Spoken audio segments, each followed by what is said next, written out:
বলার সাথে সাথে সবাই যে যেখানে থাকতো বসে পড়তো। এই জন্য বয়ানের সময় ওঠা বেয়াদবি। আমার মনে হয় সবাই খামোশ হয়ে বসে যায় ইনশাআল্লাহ। আমি আসলে সুর করে বয়ান করতে পারি না। আমার হযরত রাহমাতুল্লাহি আলাইহির ওসিয়ত, এই জন্য সুর করে বয়ান কখনোই আমি করি না। যে ভাঙাচোরা দু একটি কথা আপনাদের সামনে আমি ইনশাআল্লাহ, আল্লাহ যদি আমাকে তৌফিক দান করেন তো বলার চেষ্টা করব। সবাই বসবেন।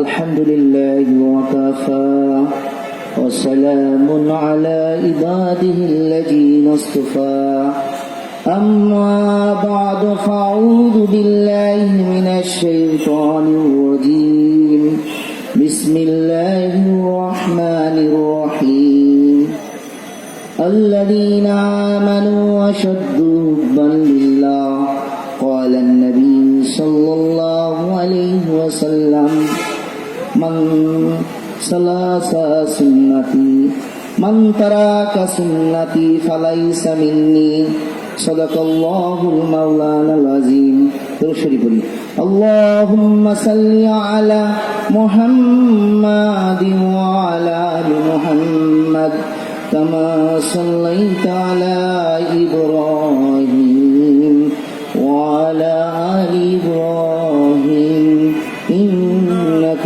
حميد مجيد اللهم بارك على محمد وعلى آل محمد كما باركت على إبراهيم وعلى آل إبراهيم ইন্নাকা হামিদুম মাজিদ। দরুদ শরীফ পড়ার দ্বারা কি হয়? দরুদ শরীফ যখন কেউ ইখলাসের নিয়তে পড়ে, রোজায় ইথার থেকে মুহাম্মদ রাসূলুল্লাহ সাল্লাল্লাহু আলাইহি ওয়াসাল্লাম ওই দরুদের জবাব দিতে থাকেন। আমি একদিন রাসূলের রোজার ডান দিকে বসে দরুদ পড়তেছিলাম, কোনো ফকর না, খোদার কসম করে বলছি। আমি দরুদ শরীফ পড়তেছিলাম, দরুদ শরীফ পড়ার মাঝখানে দেখি রাসূলের রোজা থেকে শশা একটা শব্দ আমার কানের মধ্যে সেই মুহাম্মদ রাসূলুল্লাহ সাল্লাল্লাহু আলাইহি ওয়াসাল্লামের জবাব চলে এসছে। এই জন্য দরুদ শরীফ যদি কেউ পড়ে অন্তর থেকে, দিলের কান দিয়ে, দিল থেকে যদি কেউ দরুদ শরীফ পড়ে, মুহাম্মদ রাসূলুল্লাহ সাল্লাল্লাহু আলাইহি ওয়াসাল্লাম রোজা ইথার থেকে তার জন্য জবাব দিতে থাকেন। হযরত আব্দুর রহমান রাহমাতুল্লাহি আলাইহি বলেন যে আমি দেখলাম স্বপ্নের মধ্যে এক লোক ফুলসেরাত পার হচ্ছে হামাগুড়ি দিয়ে দিয়ে। আমি চিন্তা করলাম যে হামাগুড়ি দিয়ে দিয়ে উনি পার হচ্ছেন। হঠাৎ করে একটা হাত, নুরানি হাত, তাকে ফুলসেরাতের মধ্যে টান দিয়ে নিয়ে গেলেন। তখন বললেন যে এটা কি? বলল উনি দুনিয়াতে থাকতে দরুদ শরীফ পড়ার কারণে আল্লাহ তাআলা তাকে কুদরতি ভাবে ফুলসেরাত পার করে দিয়েছেন। এই জন্য দরুদ শরীফ যখন পড়বো দিল দিয়ে পড়বো। আল্লাহুম্মা সাল্লি আলা মুহাম্মাদ ওয়া আলা আলি মুহাম্মাদ কামা সাল্লাইতা আলা ইব্রাহিম ওয়া আলা আলি ইব্রাহিম ইন্নাকা হামিদুম মাজিদ আল্লাহুম্মা বারিক আলা মুহাম্মাদ ওয়া আলা আলি মুহাম্মাদ كما باركت على إبراهيم وعلى آل إبراهيم إنك حميد مجيد। আল্লাহ পাকের বান্দা নবী জনাব মুহাম্মদ রাসূলুল্লাহ সাল্লাল্লাহু আলাইহি ওয়াসাল্লামের উম্মতগণ, আসলে ওয়াজ নসিহত মূলত আমাকে করার জন্যই আপনাদের উদ্দেশ্যে কিছু কথা বলা। ওয়াজ তো অনেক হয়ে থাকে, অজও হয়, আওয়াজও হয়। অজ তিন ধরনের। এক অজের দ্বারা মানুষ উপকৃত হয়, এক অজের দ্বারা মানুষ মজা পেতে থাকে, সাময়িক মজা পেতে থাকে, আর আরেক অজের দ্বারা মানুষ দেখা যায় যে ওই বক্তার প্রশংসা করতে থাকে যে বক্তার সুর কত সুন্দর। মূলত হচ্ছে প্রথমটাই আমাদের জন্য গ্রহণীয়, যে অজের দ্বারা আমি কতটুকু হেদায়েত প্রাপ্ত হইলাম। হেদায়েতই হচ্ছে আসল মাকসাদ, যে আল্লাহ তাআলা আমাকে আপনাকে দুনিয়ার বুকে পাঠিয়েছেন। আল্লাহ তাআলা দুইটা উপকরণ দিয়ে আমাকে আপনাকে তৈরি করেছেন। একটা উপকরণ হচ্ছে উলুহি, আর একটা উপকরণ হচ্ছে সিলভি। এই দুইটা উপকরণ দ্বারা আল্লাহ তাআলা আমাকে তৈরি করেছেন। আমার মধ্যে মাটি আছে, পানি আছে, বাতাস আছে, আগুন আছে। আল্লাহ তাআলা অনুরূপ ভাবে আল্লাহ তাআলার রুহানি রূহ, আল্লাহ তাআলার নূরের তাজাল্লি আমার সিনার মধ্যে, আপনার সিনার মধ্যে দিয়ে রেখেছেন। কিতাবের মধ্যে আসছে আল্লাহ তাআলা মূসা আলাইহিস সালাতু সালামকে একবার নূর পাহাড়ের দিকে দৃষ্টি করে আল্লাহ তাআলার নূরের তাজাল্লি একবার করেছিল, কিন্তু মুমিনের অন্তরের মধ্যে আল্লাহ তাআলা দিনে 360 বার আল্লাহ তাআলার নূরের তাজাল্লি পাঠাতে থাকেন। এই জন্য ভাই, দিল দিয়ে শোনা, দিলের কান দিয়ে শোনা। আমার একটা কথা আমার হয়তো হেদায়েত হয়ে যেতে পারে। আল্লাহ তাআলা মানুষকে তৈরি করলেন, এই যে বিশাল পৃথিবী, এই পৃথিবীর মধ্যে চন্দ্র আছে, সূর্য আছে, গ্রহ নক্ষত্র আছে, নদী আছে, সাগর আছে, পানি আছে, বাতাস আছে, কত কিছু, সবকিছু উপকরণ এই মানুষের মধ্যে দিয়ে দিয়েছেন আল্লাহ তাআলা। এই জন্য মানুষকে বলা হয় জামিউল খালায়েক, সৃষ্টির সমন্বয়কারী। মানুষ হচ্ছে সৃষ্টির সমন্বয়কারী। দেখেন, আমার আপনার মধ্যে দুইটা চোখ দেওয়া হয়েছে। এই চোখটা কত নিখুঁত ভাবে আল্লাহ তাআলা তৈরি করেছেন। একটা চোখ দিয়ে কোটি কোটি কোটি কোটি জিনিস আমি দেখতে পাচ্ছি। আবার একটা জবান থেকে কোটি কোটি কোটি কোটি কথা আমি বলতে পারতেছি। একটা নাক দিয়ে কোটি কোটি গন্ধ আমি নিতে পারতেছি। একটা নাক দিয়ে কোটি কোটি নিঃশ্বাস আমি ছাড়তে পারতেছি। একটা হাত দিয়ে অসংখ্য কাজ করতে পারতেছি। একটা পা দ্বারা অসংখ্য জায়গায় আমি যেতে পারতেছি। তাহলে আল্লাহ তাআলা সৃষ্টির সমন্বয়কারী হিসেবে এই মানুষটাকে তৈরি করলেন। আর এই মানুষটাকে কেন তৈরি করলেন? মানুষ আল্লাহর ভালোবাসা হাসিল করবে। আমরা মনে করি যে 5 ওয়াক্ত নামাজ মসজিদে যে আদায় করলে আল্লাহর ভালোবাসা হাসিল হয়ে গেল। ভাই, 5 ওয়াক্ত নামাজ আপনি আদায় করলেন মসজিদে, যে আল্লাহ পাকের ভালোবাসা আপনার আদায় হলো। আপনি আপনার বিবেকের সাথে প্রশ্ন করে দেখেন, আসলে কি আল্লাহ পাকের মহব্বত আমার দিলের মধ্যে আসছে? যদি 5 ওয়াক্ত নামাজের দ্বারা মসজিদে যে আল্লাহ পাকের ভালোবাসা সত্যিকারে আদায় হয়ে যায়, তাহলে আমার দ্বারা সুদের কাজ হবে না, আমার দ্বারা ঘুষের কাজ হবে না, আমার দ্বারা জেনার কাজ হবে না, আমার দ্বারা নাফরমানি হবে না, আমার দ্বারা গান হবে না, আমার দ্বারা চুরি হবে না, আমার দ্বারা ডাকাতি হবে না, আমার দ্বারা সন্ত্রাসী মাস্তানি কোনো কার্যকলাপ হবে না, আমার দ্বারা ফেন্সিডিলের ব্যবসা হবে না, আমার দ্বারা ইয়াবার ব্যবসা হবে না। আমি আল্লাহ পাকের দিকে রুজু হয়ে ওই মাওলা পাককে ডাকতে থাকবো। কিন্তু আমি কি করতেছি? 5 ওয়াক্ত নামাজ আমি মসজিদে যে পড়তেছি, 5 ওয়াক্ত নামাজ মসজিদে যে পড়ি, আমি দাড়ি রাখি, আমি টুপি পড়ি, আমি হজও করি, আমি চিল্লাও যাই, সবই করার পরে আমার হাতের দ্বারা আমি অসংখ্য গুনাহ করি। আমার দ্বারা আমার বোনের হক নষ্ট হয়, আমার হাতের দ্বারা আমার বোনের হক, ভাইয়ের হক, মায়ের হক নষ্ট হয়ে যায়। কিন্তু এই কথা আমরা বলি না যে আল্লাহর মহব্বত আমি কতটুকু হাসিল করতে পারলাম। হযরতে বেলাল রাদিয়াল্লাহু তাআলা কথা আপনারা শুনেছেন, পাথর দিয়ে চাপা দিয়ে রাখা হয়েছে, আগুনের অঙ্গার দ্বারা জিহ্বাটাকে পুড়িয়ে দেওয়া হয়েছে। তারপরে মাওলার ইশকার মহব্বতের আগুন দেহের মধ্যে এমন ভাবে দাও দাও করে চলছে যে আহাদ আহাদ আহাদ বলতে বলতে আল্লাহ পাকের রেজামন্দি হাসিল করতে করতে আল্লাহ পাকের আরশ পর্যন্ত বেলাল রাদিয়াল্লাহু তাআলা পৌঁছে গিয়েছিলেন। এটা মহব্বতের কথা। হযরতে আব্দুল্লাহ রাদিয়াল্লাহু তাআলা বাড়ি থেকে বের করে দিয়ে দেওয়া হয়েছে, কাপড় চোপড় সবকিছু খুলে মা 3 টুকরো কাপড় দিয়েছে। ওই কাপড়টুকু পেঁচিয়ে রাসূলের দরবারে এসেছে। ফজরের ওয়াক্তের সময় রাসূল সাল্লাল্লাহু আলাইহি ওয়াসাল্লাম বলতেছে, আব্দুল্লাহ তোমার এই অবস্থা কেন? বলতেছে, আমি আপনার হাতে দ্বীন গ্রহণ করার কারণে, আমার আল্লাহকে মহব্বত করার কারণে আমার এই অবস্থা। সেই আব্দুল্লাহ রাসূলের উরুর মধ্যে জীবন চলে গিয়েছিল। রাসূল সাল্লাল্লাহু আলাইহি ওয়াসাল্লাম আল্লাহকে সাক্ষী রেখে বলেছিল, আল্লাহ আপনি কি আব্দুল্লাহর উপরে রাজি? আল্লাহ বলছে, আব্দুল্লাহর উপরে আমি রাজি। এই জন্য ভাই, আল্লাহর মহব্বত আমরা মহব্বত করি, রাসূলের মহব্বত করি, রাসূলের সুন্নাত আমার মধ্যেও আছে। কিন্তু সুন্নতের তরফ কাজ আমি প্রতিনিয়ত করতেছি। আমার বাসায় টেলিভিশন চলে, আমি হাজি, আমি হজ করে এসেছি 14-15 বার, কিন্তু আমার বাসা থেকে টেলিভিশনটাকে বিদায় করতে পারি না। আমি হাজি হয়েছি, মদের বোতল থাকতে পারি নাই। আমি হাজি হয়েছি, সুদ খাওয়া থাকতে পারি নাই। আমি হাজি হয়েছি, গুনাহ নাফরমানি আর জেনাকে আমি নিজের থেকে বিতরণ করতে পারি। আল্লাহর মহব্বত হাসিল করা হলো বান্দার জন্য সবচেয়ে বড় জরুরি। সাধারণ একটা কৃষক দেখেন, আল্লাহর মহব্বত হাসিল হলে কি হয়ে যায়। আপনার হযরত শাহ শরফুদ্দিন ইয়াহিয়া মানিনী রহমাতুল্লাহ আলাইহির কিতাবের মধ্যে লিখছেন যে বাগদাদে একবার বৃষ্টি হচ্ছিল না, খরা হচ্ছিল। তো ওই বুজুর্গ ওই একটা জীর্ণ শীর্ণ পোশাক পরিয়ে তো একটা মানুষ ওখান দিয়ে যাচ্ছিলেন, কৃষক চাষাবুষা মানুষ। বলতেছে, ভাই এখানে কি হয়েছে? বলতেছে যে অনেক দিন থেকে বৃষ্টি হয় না, সমস্ত মানুষ একত্রিত হয়ে আল্লাহর কাছে ফরিয়াদ করতেছে, কিন্তু আকাশ থেকে বৃষ্টি হয় না। উনি 3 বার আকাশের দিকে তাকাইলেন, তাকানোর সাথে সাথে আকাশে মেঘ হয়ে বৃষ্টি পড়া শুরু হয়ে গেল। এক লোক এই দৃশ্য দেখতেছিল, বলল আশ্চর্যের ব্যাপার, আপনি আকাশের দিকে 3 বার তাকালেন, তাকানোর সাথে সাথে আকাশে মেঘ জমে বৃষ্টি পড়া শুরু হয়ে গেল, কারণটা কি? আপনি কি কারামত জানেন? আপনার মধ্যে কি ইসমে আজম আছে? বলে, ভাই আমার কোনো ইসমে আজম নাই, কিন্তু মাওলাকে আমি মাওলা বলেই জানি। আল্লাহর মহব্বত দিলের মধ্যে পুরোপুরি থাকার কারণে, বাইজিদ বুস্তামি রাহমাতুল্লাহ আলাইহির সাথে সম্পর্ক থাকার কারণে তার চেহারার দিকে আমি সবসময় তাকিয়ে দেখতাম, আর ওই চেহারার দিকে তাকিয়ে আমার মাওলাকে চিন্তা করতাম। মাওলা আমার এই চোখকে কবুল করে নিয়েছে। এটাই হলো মহব্বত। আল্লাহর মহব্বত যখন দিলের মধ্যে চলে আসে, তখন দুনিয়ার সবকিছু তার কাছে তুচ্ছ হয়। আমরা আল্লাহর মহব্বত কতটুকু হাসিল করতে পেরেছি?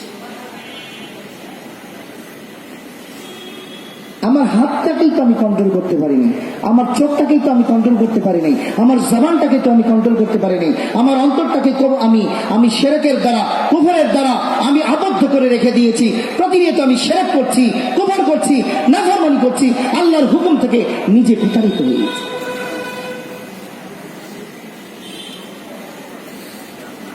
আল্লাহর মহব্বত হাসিল করতে গেলে, আল্লাহকে রাজি খুশি করতে গেলে, রাসূলের মহব্বত হাসিল করতে গেলে আগে নিজেকে গুনাহমুক্ত জীবন যাপন করতে হবে।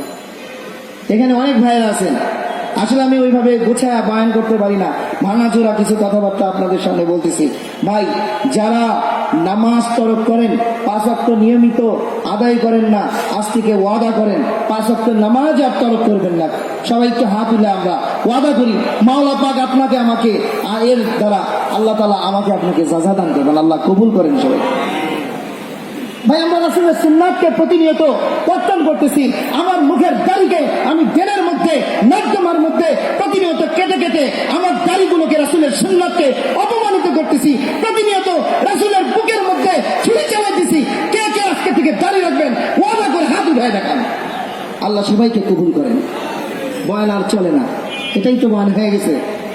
5 ওয়াক্ত নামাজ আর সুন্নাত রাখলে তারপর বয়ানই লাগে না।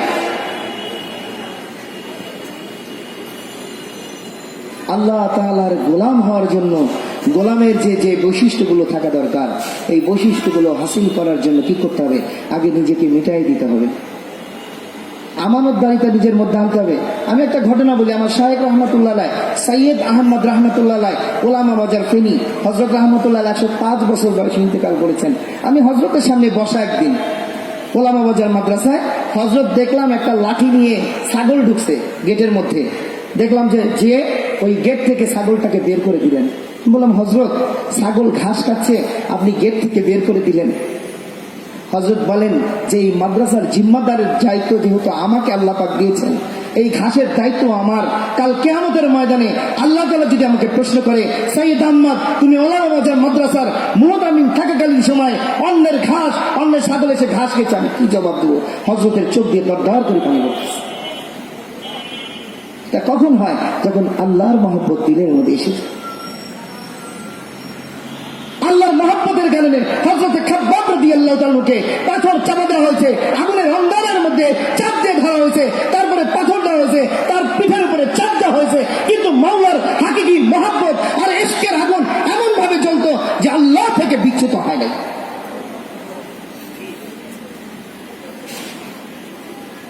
হযরতে হাবিব আজমি রহমাতুল্লাহ আলাইহির ঘটনা আপনারা শুনেছেন। উনি ছিলেন সুদখোর। আমাদের সমাজে এখন সুদখোরের সংখ্যা বেশি, ম্যাক্সিমাম মানুষ সুদ খায়, মহিলারা বেশিরভাগ সুদ খায়,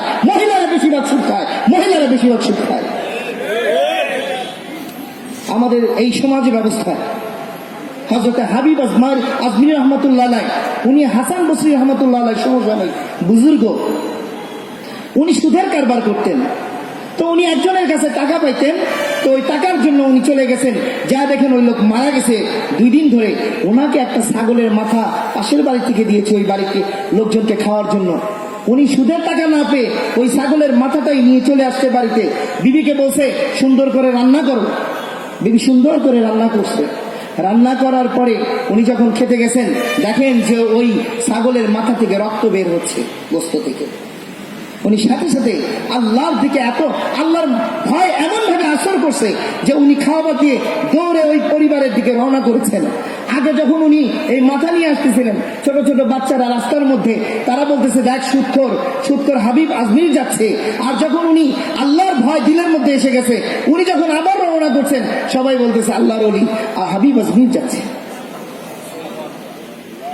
আল্লাহর ভয় থাকতে হবে দিলের মধ্যে। আল্লাহর ভয়, আল্লাহ তো আমাকে দেখতেছেন প্রতিনিয়ত, আল্লাহ তাআলা আমাকে দেখতেছেন।